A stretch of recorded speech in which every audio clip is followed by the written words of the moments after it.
I think that the one question most writers hear more than any other, besides where do you keep so many $1,000 bills, of course, is where do you get your ideas? And a lot of writers don't really like that question because the people who ask it tend to be looking for a sort of a quick, easy answer, and they don't like it when there isn't one. Oh yeah, the idea fairy brought me opening Night of the Dead.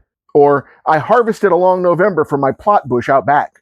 The truth is, a good idea can come from absolutely anywhere, and it's impossible to predict what stimuli out there in the universe is going to trigger your next great concept. What's more, a good idea is not the same thing as a good story. I've had hundreds of ideas that I've fallen in love with and then wound up having to dump because I just couldn't find the right story to put them in. A good story is usually created by a combination of good ideas. And even then, it's impossible to predict exactly which combination will create that storytelling alchemy that makes it worth putting in your time, effort, and the little pieces of your soul that actually make good writing. But since people like to ask, I thought I would share at least some of the places that some of my ideas have come from. Here's the first. My buddy Jason used to own a video store. Kids, ask your parents. And back in those days, he and I would go to the movies a lot. I mean, all the time, sometimes 2 or 3 movies in a single weekend.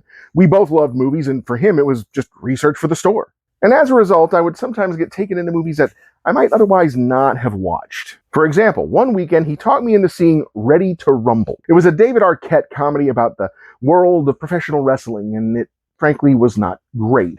I haven't watched it since it came out, but I have a hard time believing I'd have a more charitable opinion of it today. But after we saw the movie, I started thinking about how wrestling is planned and faked and scripted, and about how, wrestlers who hate each other in the ring might actually be best friends in real life, but they have to pretend everywhere to despise one another because of kayfabe. Kafabe?